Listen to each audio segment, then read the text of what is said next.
If you want to jump to any time frame of a YouTube video, I show you using the mobile.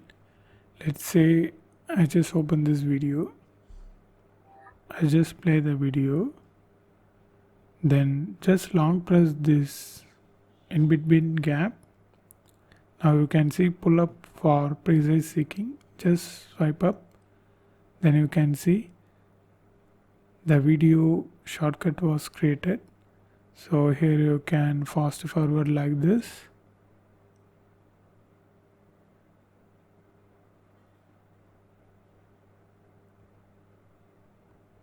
So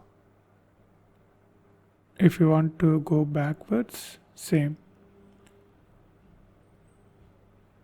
So it's actually very simple. This will also works on iPhone and iPad too. This option name is called YouTube's pull up for precise seeking. So this is a new option on YouTube. And if you want to know more videos about YouTube, watch this playlist.